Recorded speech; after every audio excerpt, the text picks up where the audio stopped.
سيئات أعمالنا من يهد الله فلا مضل له ومن تجد له وليا مرشدا أشهد أن لا إله إلا الله وحده لا شريك له وأشهد أن محمدا عبده ورسوله لا نبي بعده وبعد التحية.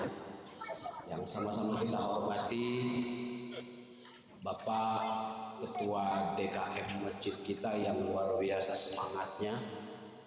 Ya, Bapak Noviar, kita doakan beliau sehat selalu, panjang murah rezeki. Amin. Yang kita hormati pula Bapak Ketua Panitia Ramadan, Bapak Yasir, ya Pak ya. Semoga segala aktivitas dalam manage kegiatan di bulan Ramadan ini menjadi catatan tersendiri sebagai sebuah amal kebaikan di sisi Allah. Amin. Kalau mau saya masuk nggak ada amin ya. Selanjutnya yang kita hormati guru kita, Bapak Imam Masjid kita, Bapak Haji Jamzuri Saud. Beliau ini beruntunglah Masjid Marsilia. Beliau ini selain hafiz Al-Quran juga ketuanya Jamiatul Qurra wal Huffaz Kota Batam, Pak. Masih Ustaz ya? Selain itu beliau juga ketua MUI Kecamatan Batam Kota. Jadi kalau mau nanya-nanya fatwa nggak usah jauh-jauh, ke imam kita aja. Dan juga orang dekat dengan pemerintah Kota Batam. Kalau safari Ramadan selalu beliau diminta untuk menjadi imam. Hadir pula kita di sini orang tua kami Pak Yulfis ya. Gak ada jadwal Ustaz. Oh kosong. Kira ada jadwal, kok nggak datang gitu. Bapak Ibu yang berbahagia, malam hari ini malam yang ke-6, tema kita sesuai dengan ini hebatnya DKM kita Pak. Dibuat slayer, dibuat pemberitahuan dan info sehingga ini para ustadznya harus prepare datang kemari. Minimal menyiapkan tema yang sudah disiapkan. Tema kita pada malam hari ini adalah membangun semangat kebersamaan dengan sholat tarawih. Bapak Ibu jamaah sholat isya dan tarawih yang berbahagia, ketika kita bicara tema ini maka kita bicara, coba kita lihat, kita renungkan bersama filosofi sholat tarawih. Sholat tarawih adalah satu-satunya sholat yang hanya dilaksanakan di bulan Ramadan. Bapak Ibu mau nyambung bulan Syawal boleh tanya nanti ke ketua MUI kita, boleh apa tidak? Nggak boleh Pak. Iya, mau dikodok karena dulu saya nggak sempat, saya lanjutkan nanti, nggak bisa. Dia hanya berada di bulan Ramadan saja. Apa filosofi kira-kira dengan kaitan sholat tarawih ini? Bapak Ibu yang berbahagia, pertama, sholat tarawih mengajarkan kita arti ketahanan. Mau seperti apa imam kita Pak? Kalau dia belum ucap salam nggak boleh kita duluan. Kalau belum angkat doa nggak boleh kita pulang duluan. Dan coba perhatikan, jarang diantara jamaah itu yang berhenti di tengah jalan sholat tarawih balik duluan. Jarang Pak. Yang tidak tahan dia nggak datang ke masjid. Apalagi kalau imam masjidnya lama. Satu di antara yang membuat jamaah betah itu adalah faktor imam masjid Pak. Dan bersyukur kita punya imam yang luar biasa. Ya, kadang-kadang kita cerita sama tahu kalau mau sholat tarawih nyaman cepat tuh masjid sana tuh. Kenapa gitu? 150 gas. Bismillahirrahmanirrahim. Alhamdulillahirabbil alamin arrahmanir rahim maliki yaumiddin. Iyyaka na'budu wa iyyaka nasta'in ihdinas siratal mustaqim siratal ladzina an'amta 'alaihim ghairil maghdubi 'alaihim waladdallin. Oh jamaah semangat. Bismillahirrahmanirrahim. Alif lam mim. Allahu akbar. Itu jamaah semangat.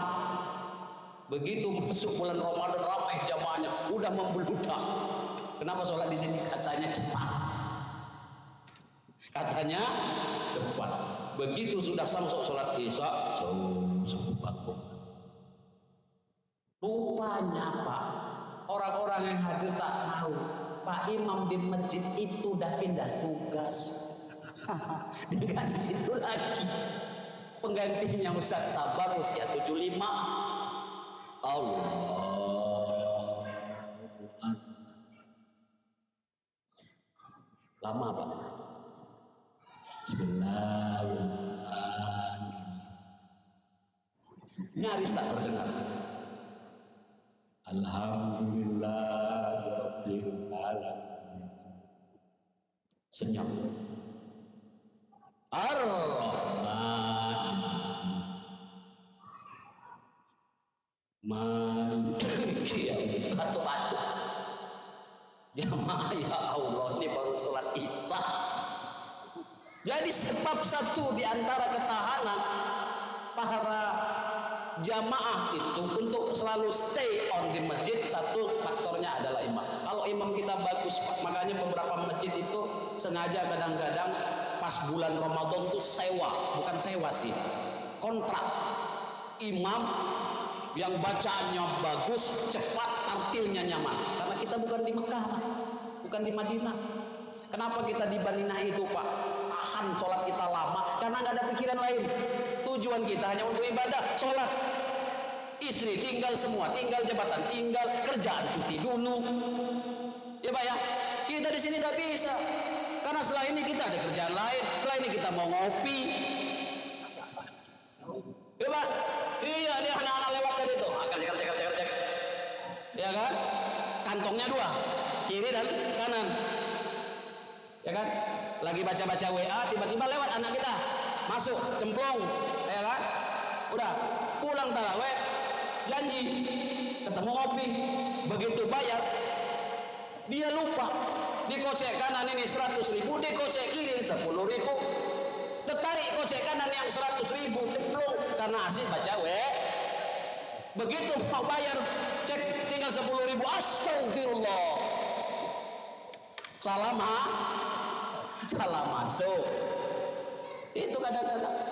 Oleh karena itu Bapak Ibu, filosofi yang pertama terkait dengan sholat taraweh adalah uji ketahanan, baik ketahanan mental ataupun ketahanan fisik kita. Maka Pak Imam harus mengerti. Maka disunahkan para imam itu Bapak Ibu, sebelum dia angkat takbiratul ihram, balik dulu ke belakang, lihat ini komposisi pasukan kayak mana. Apakah rata-rata veteran, pensiunan, atau anak muda? Nah, kita lihat nih Pak komposisinya, rata-ratanya kayaknya sudah separuh napas yang tersisa.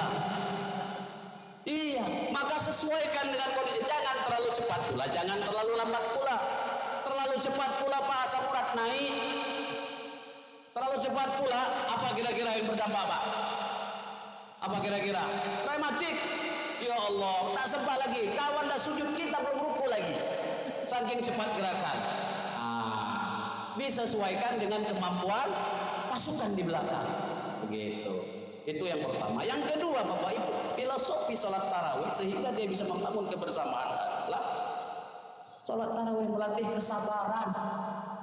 Ya Allah, baru malam ke-6. Kapan malam ke-26? Sabar Pak.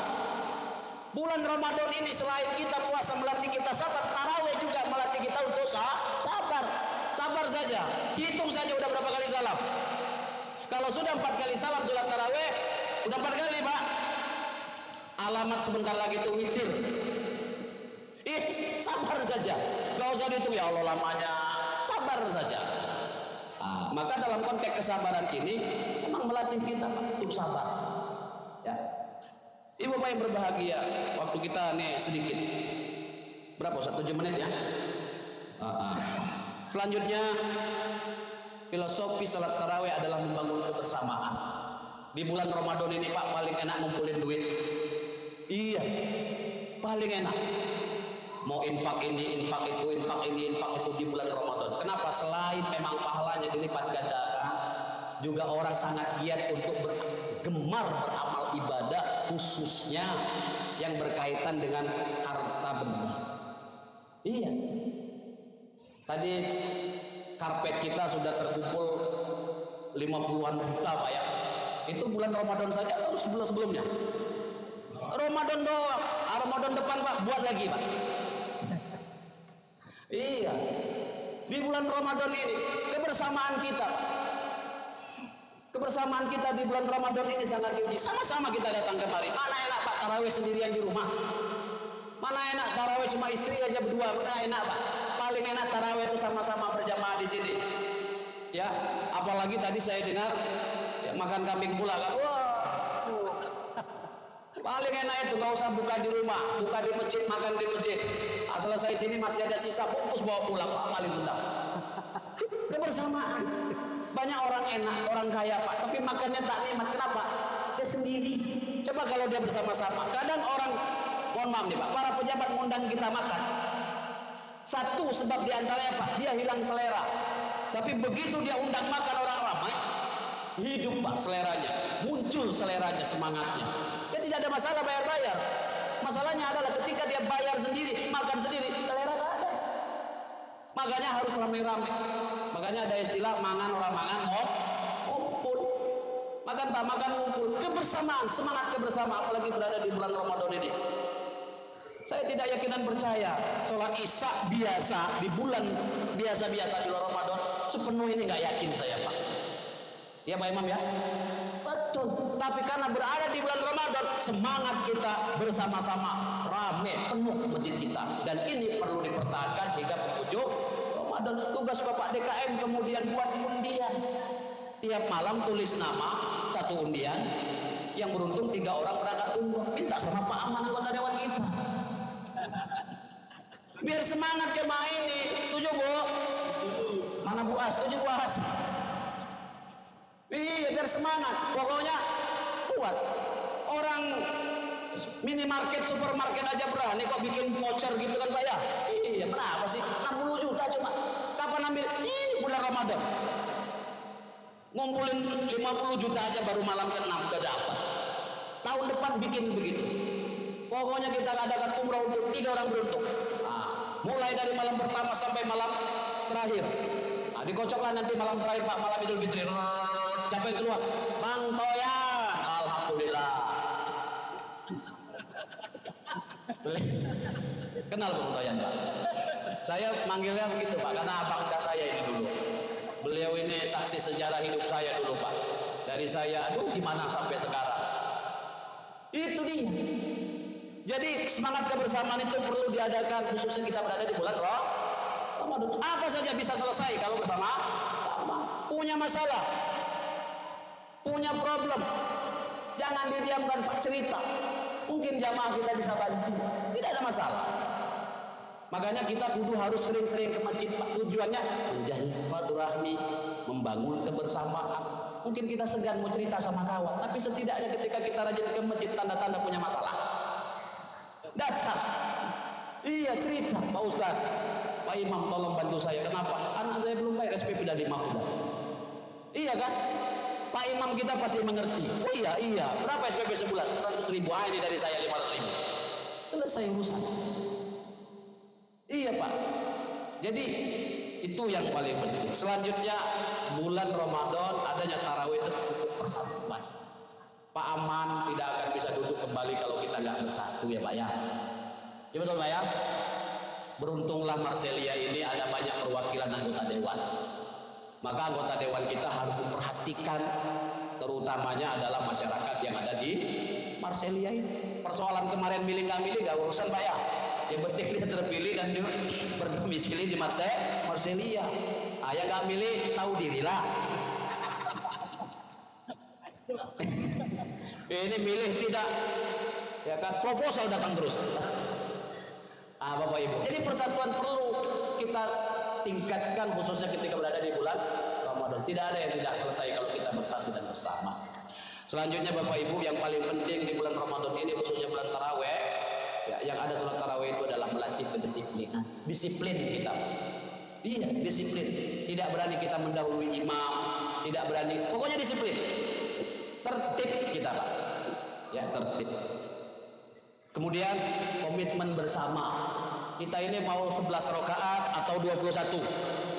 Ya, kalau sudah diputuskan 11, jangan pula mentang-mentang itu di belakang dia bikin sop sendiri, jangan. Komitmen bersama. Kalau putuskan 21, 21. Kalau putuskan 11, 11. Kita berapa Ustaz? Putus 11. Kalau mau nyambung 21 di rumah sendiri di sana, jangan di sini. Kenapa? Membangun, menghargai komit. Selanjutnya Bapak Ibu, yang terakhir adalah refleksi diri.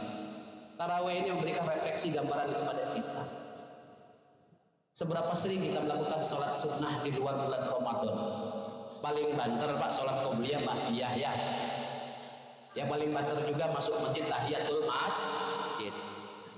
Tahajud kapan? Sesekali. Itu pun kalau ada musibah atau masalah. Gak bisa tidur, ambil air wudhu. Mengadu kepada Allah karena mengadu kepada kawan malu. Kan begitu kadang-kadang.